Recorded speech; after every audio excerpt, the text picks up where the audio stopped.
नमस्कार दोस्तों, स्वागत है आप सभी का हमारे यूट्यूब चैनल बीवीडी एजुकेशन में।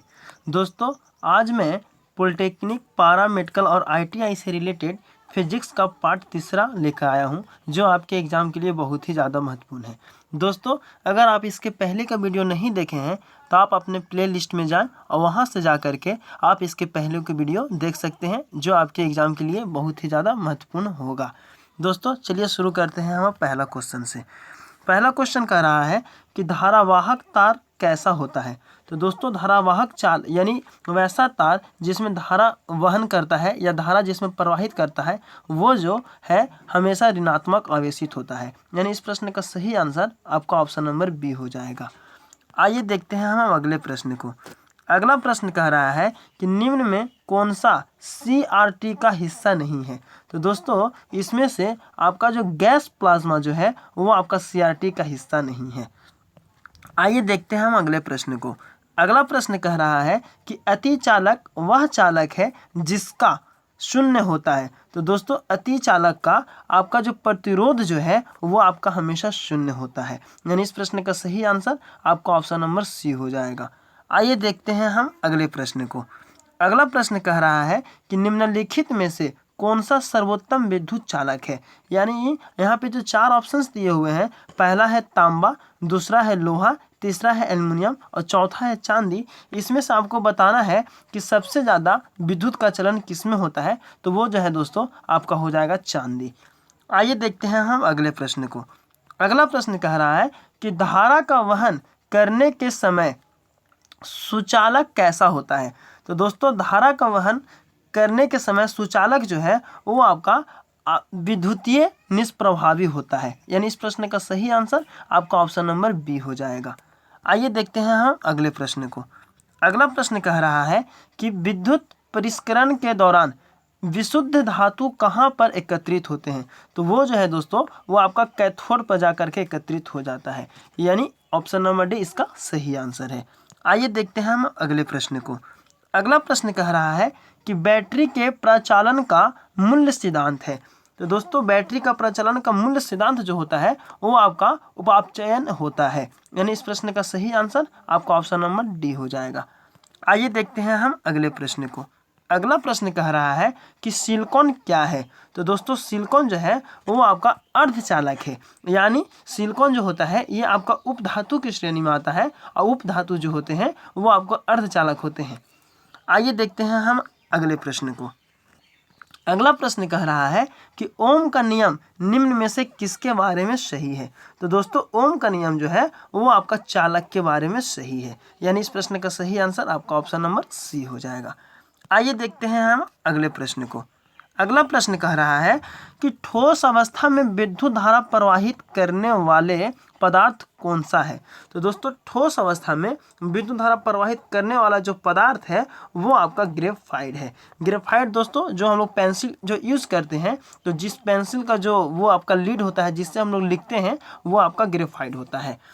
चलिए देखते हैं हम 11 नंबर प्रश्न को। 11 नंबर प्रश्न कह रहा है कि कोयले के किस किस्म में मूल पादप द्रव्य के अभिषेक के अवशेष पाए जाते हैं। यानी आपका निम्न कोटि का जो कोयला है वो कौन सा होता है। तो दोस्तों, वो जो है आपका पीट हो जाएगा। यानी कोयले का एक प्रकार है पीट, जो कि निम्न कोटि का कोयला होता है। और कोयले की सबसे अच्छी किस्म जो होती है वो आपका एंथ्रासाइड हो जाती है। चलिए देखते हैं हम अगले प्रश्न को। अगला प्रश्न कह रहा है कि किसी रेडियो सक्रिय पदार्थ का आधा जीवन 4 महीने का होता है, उसका 3/4 भाग कितने महीने में नष्ट हो जाएगा। तो वो जो है दोस्तों वो आपका 8 महीने में नष्ट हो जाएगा। आइए देखते हैं हम अगले प्रश्न को। अगला प्रश्न कह रहा है कि निम्नलिखित में से वह व्यक्ति कौन है जिसने एक महत्वपूर्ण नैदानिक यंत्र के MRI के विकास में सहायता की और उसके लिए नोबेल पुरस्कार प्राप्त किया। तो दोस्तों, वो जो थे वो आपका है पॉल सी लोटरवर। यानी ऑप्शन नंबर बी इसका सही आंसर है। आइए देखते हैं हम अगले प्रश्न को। अगला प्रश्न कह रहा है कि न्यूक्लिक रिएक्टर के भारी जल का प्रयोग किस रूप में किया जाता है। तो दोस्तों, न्यूक्लियर में जो आपका भारी जल का प्रयोग जो किया जाता है वो आपका नियामक के रूप में किया जाता है। यानी ऑप्शन नंबर सी इस प्रश्न का सही आंसर हो जाएगा।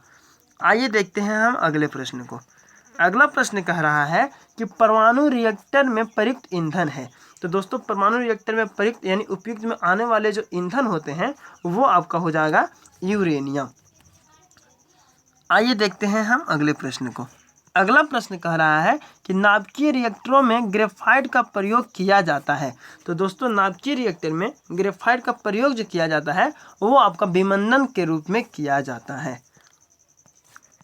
आइए देखते हैं हम अगले प्रश्न को। अगला प्रश्न कह रहा है कि ऑटोमोबाइल वाहनों द्वारा निष्कासित मुख्य नुकसानदेह गैस जिससे वायु प्रदूषण होता है निम्नलिखित में से कौन सा है। तो दोस्तों वो गैस जो है वो आपका कार्बन मोनोऑक्साइड है। यानी कार्बन मोनोऑक्साइड का सूत्र जो होता है वो आपका होता है CO, और कार्बन डाइऑक्साइड का जो सूत्र होगा दोस्तों तो वो आपका हो जाएगा CO2। मीथेन का सूत्र होता है CH4, और यहाँ पे एक और है दोस्तों ओजोन। ओजोन गैस का जो सूत्र होता है वो आपका हो जाता है O3। चलिए अब चलते हैं हम 18 नंबर प्रश्न पे। 18 नंबर प्रश्न कह रहा है कि भारत में निर्मित कौन सा मध्यवर्ती परास परमाणु क्षमता योग्य प्रक्षेप पात्र है। तो दोस्तों वो जो है आपका अग्नि है। इस प्रश्न का सही आंसर आपका ऑप्शन नंबर ए है। आइए देखते हैं हम अगले प्रश्न को। अगला प्रश्न कह रहा है कि अंकीय सिग्नल के किस प्रलेख को कोडन करने के बाद उस टेलीफोन टेलेक्स या उपग्रह के द्वारा प्राप्तकर्ता को पास भेजा जा सकता है जहां उसका विकोडन किया जाता है और मूल प्रलेख की सही प्रति तैयार की जाती है। निम्नलिखित में से वह प्रक्रिया कौन सी है जो इस प्रतिनिधित्व करती है। तो दोस्तों ये प्रक्रिया जो है आपका फैक्स कहलाती है। इस प्रश्न का सही आंसर आपका ऑप्शन नंबर ए है। आइए देखते हैं हम अगले प्रश्न को। अगला प्रश्न कह रहा है कि ज्यामिति का जनक किसे कहते हैं। तो दोस्तों ज्यामिति का जनक आपका यूक्लिड को कहा जाता है। आइए देखते हैं हम अगले प्रश्न को। अगला प्रश्न कह रहा है दोस्तों कि ऊनी कपड़े सर्दी से शरीर की रक्षा करता है क्योंकि। तो दोस्तों इसका मेन कारण जो होता है वो होता है कि वे ऊष्मा के कुचालक होते हैं। यानी ऑप्शन नंबर बी इसका सही आंसर है। आइए देखते हैं हम अगले प्रश्न को। अगला प्रश्न कह रहा है कि निम्नलिखित में से वह धातु कौन सी है जिसका प्रयोग लोहे पर कलई चढ़ाने के लिए किया जाता है। तो दोस्तों वो धातु जो है वो आपका हो जाता है जस्ता, और जस्ता से लोहे पर जब कलई किया जाता है तो उसको हम लोग कहते हैं जस्तीकरण करना। आइए देखते हैं 23 नंबर प्रश्न को। 23 नंबर प्रश्न कह रहा है दोस्तों कि किसी अर्धचालक को गर्म करने से उसके प्रतिरोध पर क्या प्रभाव पड़ता है। तो दोस्तों उसका प्रतिरोध जो है वो आपका घटता है। यानी किसी भी अर्धचालक को गर्म कीजिएगा तो उसका प्रतिरोध जो होगा घटने लगेगा यानी कमने लगेगा। आइए देखते हैं हम अगले प्रश्न को। अगला प्रश्न कह रहा है कि यदि किसी प्रतिरोधक तार को लंबा किया जाए तो उसका प्रतिरोध क्या होगा। तो दोस्तों अगर किसी प्रतिरोधक तार को जब लंबा करेंगे तो उसका प्रतिरोध जो है वो आपका बढ़ता जाता है। दोस्तों अगला प्रश्न कह रहा है कि निम्नलिखित में से किसमें रासायनिक ऊर्जा वैद्युत ऊर्जा में बदल जाता है। तो ये प्रक्रिया जो होती है वो आपका बैटरी में होती है। यानी बैटरी में रासायनिक ऊर्जा जो होते हैं वो आपका वैद्युत ऊर्जा में बदल जाते हैं। आइए देखते हैं हम अगले प्रश्न को। अगला प्रश्न कह रहा है कि यदि तांबे के तार को दुगुना बढ़ा दिया जाए तो उसका प्रतिरोध हो जाएगा। तो दोस्त उसका प्रतिरोध जो है वो आपका 4 गुना हो जाएगा। यानी इस प्रश्न का सही आंसर आपका ऑप्शन नंबर ए है। आइए देखते हैं हम अगले प्रश्न को। अगला प्रश्न कह रहा है कि वैद्युत आवेश को भंडारित करने के लिए प्रयुक्त उपकरण को कहते हैं। तो दोस्तों उस उपकरण को आपका संधारित्र कहा जाता है। यानी ऑप्शन नंबर बी इसका सही आंसर है। इसका इंग्लिश कैपेसिटर होता है। आइए देखते हैं हम अगले प्रश्न को।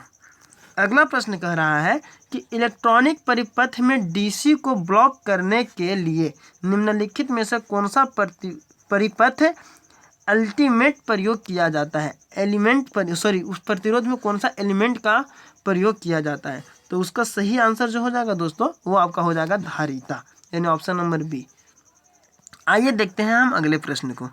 अगला प्रश्न कह रहा है कि ट्रांसफार्मर क्या है। तो दोस्तों ट्रांसफार्मर जो है वो आपका एसी वोल्टेज को घटाने और बढ़ाने में प्रयुक्त होता है। यानी ट्रांसफार्मर केवल एसी वोल्टेज के लिए होता है और इसका मेन काम जो है वो आपका वोल्टेज को या तो बढ़ाना या फिर घटाना। यानी इस प्रश्न का सही आंसर जो है वो आपका ऑप्शन नंबर बी हो जाएगा। आइए देखते हैं हम अगले प्रश्न को। अगला प्रश्न कह रहा है कि टेप रिकॉर्डर को निम्नलिखित में से किस चीज़ के समीप नहीं रखा जाना चाहिए। तो वो जो है दोस्तों आपका चुम्बक है। यानी टेप रिकॉर्डर को चुम्बक के समीप कभी भी नहीं रखा जाना चाहिए। तो दोस्तों मुझे उम्मीद है कि आपको वीडियो पसंद आया होगा। अगर आपको वीडियो पसंद आया हो तो आप वीडियो को लाइक करें, चैनल पर नए हो तो चैनल को सब्सक्राइब करें और इसे ज़्यादा से ज़्यादा अपने दोस्तों में शेयर करें। धन्यवाद।